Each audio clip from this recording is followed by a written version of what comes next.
안녕하세요. 크립토노마드입니다. 확실히 시장 분위기 자체가 크게 변화하고 있다는 것이 느껴지는 것은 단순히 가격이 올라서이기 때문만은 아닌 것 같습니다. 단기적으로는 가격이 올라서 물론 긍정적이지만 중장기적으로 조금 더 멀리 봤을 때 지금 이 세상의 시스템 자체가 변화할 수 있는 조짐이 적극적으로 벌어지고 있고 그 정중앙에 이 비트코인 등 암호화폐가 자리하고 있다는 데서 더 큰 의미를 찾을 수 있습니다. 최근 러시아 재무부가 국제무역 결제에 암호화폐를 이용하는 방안을 실무적으로 검토하고 있다, 이런 소식이 전해졌었는데 방향성은 이미 정해진 상황에서 가속도까지 붙는 모습이 이어서 포착되고 있습니다. 그동안 비트코인을 사용하는 것은 물론 비트코인 채굴 금지까지 해야 한다라면서 적극적으로 반대해왔었던 러시아 중앙은행까지 이번에 암호화폐를 대외 무역 결제에 사용하는 것을 허용하겠다라는 입장을 밝혔습니다. 잘 모르는 사람들이 봤을 때는 러시아가 비트코인으로 무역 결제를 하든 말든 그게 그렇게 대단하냐, 스위프트에서 쫓겨나서 그런 건 아니냐, 이렇게 1차원적으로 바라볼 수도 있습니다. 하지만 비트코인에 대한 반대 입장을 명확히 했던 러시아 정부가 급격하게 비트코인을 수용하기로 한 것은 미국이 스위프트에서 러시아를 쫓아낸 바로 그 전후 타이밍이었습니다. 기존의 달러 중심의 국제 결제망에서 쫓겨난 뒤에 나름의 대안으로 블록체인 결제를 선택한 것이고 몇 달 동안의 내부적인 이견 조율을 마치고 이번에 가장 큰 장애물이었던 중앙은행까지 오케이 사인을 날려버린 겁니다. 암호화폐 투자자로서 우리가 눈여겨서 살펴봐야 하는 부분은 우선 크게 두 가지 정도로 압축할 수가 있습니다. 먼저 앞으로의 변화 가능한 포인트 지점들입니다. 러시아가 이렇게 총대를 메고 탈달러의 선봉에 섰다라면 그 다음은 당연히 중국입니다.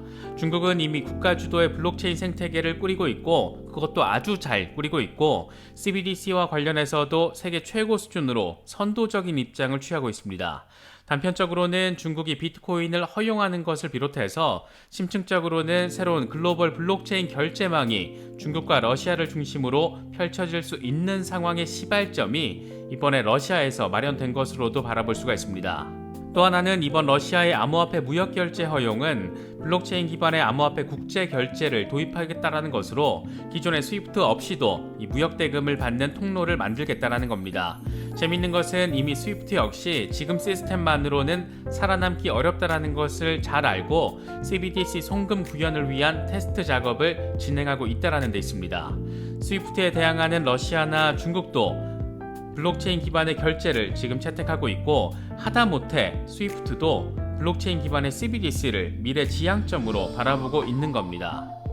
민간 블록체인 기업들 가운데 이런 걸 지금 잘 구현해내고 있는 곳은 리플과 스텔라루멘, JP모건 등이 있습니다. 리플과 JP모건의 오닉스는 이미 스위프트를 대체할 정도의 기술력을 인정받고 있는 상황이고 스텔라루멘 역시 스테이블 코인을 통한 블록체인 결제를 구현하는 작업을 착착 진행하고 있습니다.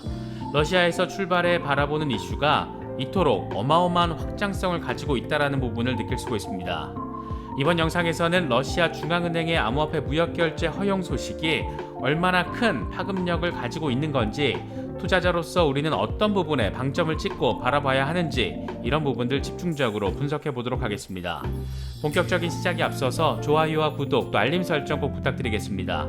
영상 제작에 아주 큰 도움 된다는 말씀 함께 드립니다. 그럼 시작하겠습니다. 지난해 10월만 하더라도 푸틴은 석유 대금 결제 수단으로 암호화폐를 사용하는 것에는 너무 이르다 이런 입장을 밝혔습니다. 러시아 중앙은행은 올해 1월에 암호화폐 채굴 금지를 제안하기도 했습니다. 기본적 스탠스 자체가 비트코인 등 암호화폐 부정적이거나 적대적인 것에 그런 어떤 것에 훨씬 더 가까웠습니다. 그러다가 상황이 완전한 반전을 맞게 됐는데 갑자기 푸틴이 비트코인 채굴에 장점이 있다 이렇게 밝힌 겁니다. 그게 1월 말의 상황이었습니다. 이후에 러시아가 우크라이나 침공에 따른 제재 차원에서 스위프트에서 쫓겨나면서부터 상황은 좀 더 본격적인 변화 양상을 보였습니다. 핵무기급의 금융 제재가 나름 펼쳐졌다라는 평가가 나오면서 러시아는 국제 결제 송금망에서 아예 쫓겨난 신세가 됐습니다. 이때부터 적극적으로 등장한 러시아의 대안으로는 크게 세 가지가 있었습니다. 러시아 자체 결제 시스템인 SPFS, 중국의 위안화 중심의 국제 금융거래 결제 시스템인 CIPS, 그리고 마지막으로 블록체인 송금이었습니다. 달러 패권의 상징인 스위프트의 퇴출은 러시아로 하여금 탈달러 움직임의 선두에 서게 만들어버렸습니다. 그러다가 튀어나온 게 중국이나 터키 등 우호국들에게 석유나 천연가스 대금을 비트코인으로 결제할 수도 있다. 이런 말이었습니다. 이게 3월 말의 상황입니다. 러시아가 서방의 경제 제재에 대응하기 위해서 비트코인과 암호화폐에 대한 국가적 수용에 상상 이상으로 전폭적인 의지를 가지고 있다라는 점을 느낄 수 있는 그런 부분이었습니다.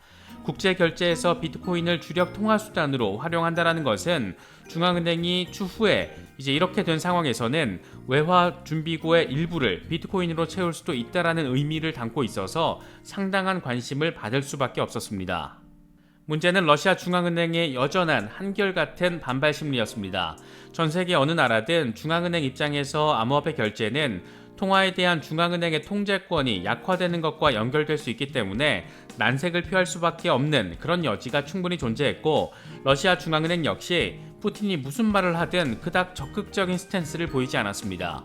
그랬던 중앙은행이 푸틴의 첫 언급이 나온 지 반년이 채 지나지 않은 그런 상황에서 암호화폐법 개정에 동의한다 이런 입장을 밝히면서 암호화폐를 대외 무역 결제에 사용하는 것에 대해서 허용한다라는 입장을 공식화했습니다.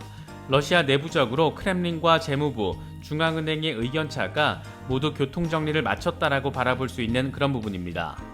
이와 관련해서 러시아 중앙은행의 크세니아 유다예바 부총재는 우리는 채굴에 대한 입장을 바꿨고 해외 무역과 해외에서 암호화폐 사용을 허용하기로 했다 이렇게 입장을 밝혔습니다. 러시아가 비트코인 채굴을 금지한다라고 난리를 피운 지가 반년 정도밖에 되지 않았었는데 국가의 핵심 외화벌이 수단인 에너지 자원에 대한 결제를 암호화폐로 하겠다라는 것은 다시 봐도 상당히 놀랍게 여겨지는 부분입니다. 러시아가 이렇게 속도를 내게 된 것은 아무래도 스위프트의 약발이 이미 시대적 소명을 다했다라는 점을 직접 체감했기 때문일 수도 있습니다. 스위프트에서 퇴출되고 러시아의 해외 자금줄, 돈줄이 막혔는데도 불구하고 루블화 가치가 급등한 것이 잇따라서 확인됐기 때문입니다. 유로화 대비 7년 최고 수준을 기록한 것만 봐도 스위프트 퇴출이라는 미국의 고강도 제재는 그닥 약발이 없다더라 이런 인식을 심어주기에 충분했습니다. 결과적으로 러시아에 대한 에너지 수입 비중이 높은 유럽 국가들만 엄청난 돈을 더 써야 하는 그런 상황에 지금 처하게 된 겁니다. 어쨌든 러시아가 탈달러 패권에 선봉에 선 만큼 그 뒤는 중국과 인도가 이을 가능성이 높습니다. 이들 국가들은 강력한 동맹을 과시하면서 자신들이 주축이 되는 유라시아 경제권 설정과 여기에서 사용되는 공용화폐를 출범시키는 것까지 논의하고 있는 그런 상황입니다. 더욱이 중국은 전 세계에서 가장 블록체인 친화적인 정부의 입장을 확인하면서 국가 주도로 블록체인 생태계를 확장하고 있고, CBDC와 관련해서도 어쩌면 세계에서 가장 먼저 스타트를 끊으면서 시장을 선도할지도 모를 그런 가능성까지 보여주고 있습니다. 특히 최근 중국의 국가 주도 블록체인 서비스 네트워크인 BSN이 대대적인 글로벌 사업 확대 계획을 밝힌 건 역시 눈여겨서 바라봐야 하는 부분입니다. 이른바 BSN 스파르탄 네트워크 프로젝트가 8월에 해외 시장을 대상으로 시작할 계획이라는 것이 핵심인데, 아마존과 마이크로소프트 등 대형 클라우드 기업들과 자체적인 클라우드 인트라넷을 운영하는 기업 등을 타겟 대상으로 삼아서 이들의 기존 시스템을 블록체인 기반으로의 전환 과정에서 BSN에 참여하게 만들겠다는 목표를 가지고 있습니다. 중국이 깔아놓은 블록체인 실크로드 위에 자국 기업들뿐만 아니라 글로벌 빅테크들까지 들어오게 만들겠다는 겁니다. 성공 여부를 떠나서 이런 걸 지금 시작할 단계에 와 있다는 점이 상당히 의미가 있지 않나 생각됩니다. 중국이 국가 주도의 블록체인 혁신을 처음 언급한 게 2019년이니까 불과 3년, 4년 만에 이렇게까지 큰 변화의 지점이 지금 마련되어 있는 겁니다. 러시아가 스위프트 대신 비트코인 등 암호화폐를 사용해서 무역 대금을 결제하고, 중국은 이미 정부 주도의 블록체인 생태계를 만드는데 엄청난 속도를 내고 있는 상황. 결국 중국이 원하는 것이 탈달러 패권 강화, 새로운 위안화 중심의 패권 설정, 이런 것이라는 점을 거론하면 러시아, 중국, 인도, 브라질, 중동 등의 국가들이 지금의 미국과 서방 국가들의 관계들처럼 동조화될 가능성 무척 높다라고 바라볼 수가 있습니다. 이런 커다란 판때기 변화가 이루어지고 있는 가운데 투자자로서 우리의 관심 포인트는 민간 블록체인 기업들이 이들의 수단으로서 사용될 수 있을지 여부입니다. 가장 대표적인 것은 단연 리플입니다. 예를 들어서 러시아 정부가 비트코인뿐만 아니라 다른 암호화폐 역시 무역 결제 수단으로 포함시켰을 때 국경 간 송금 표준의 새로운 프로토콜을 준수하는 기업들의 협업 가능성도 생각해 볼 수 있기 때문입니다. 올해 11월부터 적용되는 새로운 송금 표준 프로토콜 ISO 2002에 가입됐거나 이걸 준수할 수 있는 프로젝트들로는 리플, 스텔라 루멘, 알고랜드, 아이오타 등의 프로젝트들이 있습니다. 물론 이 프로토콜의 정식 멤버로 들어가 있는 것은 블록체인 기업들 가운데 리플밖에 없습니다. 달러 패권의 상징이기도 했던 스위프트 역시 스위프트의 시대적 소명이 이제 하락 국면으로 접어들었다는 것을 이미 잘 인지하고 있는지도 모르겠습니다. 최근 CBDC 송금 구현을 위해서 프랑스의 IT 컨설팅 기업 캡제미니와 파트너십을 맺은 것만 봐도 이런 분위기를 충분히 느낄 수 있습니다. 송금 비용 너무 비싸고 또 너무 느린 스위프트가 블록체인 기반의 송금 시스템이 정착됐을 때 굳이 스위프트를 사용해야 하는 이유로는 역사적인 관성, 이것 말고는 찾기 어려울 겁니다. 물론 러시아가 비트코인으로 석유 수출 대금을 받는다라고 해서 한두 달 뒤에 갑자기 스위프트에 문제가 생기고 중국이 CBDC 주도권을 잡고 이런 일이 갑자기 벌어지진 않을 겁니다. 최소 5년에서 10년 사이의 시간에서 벌어질 수 있는 그런 일들입니다. 미국 연준에서도 CBDC 실제 발행까지는 최소 5년이 걸릴 것이다, 이렇게 입장을 밝히는 것만 봐도 통합패권이라는 어마어마한 이슈의 변화는 서서히 느린 것처럼, 그런데 완전한 생태적인 변화를 겪게 될 것이라는 점은 지금 상황에서는 부인하기는 어려울 것 같습니다.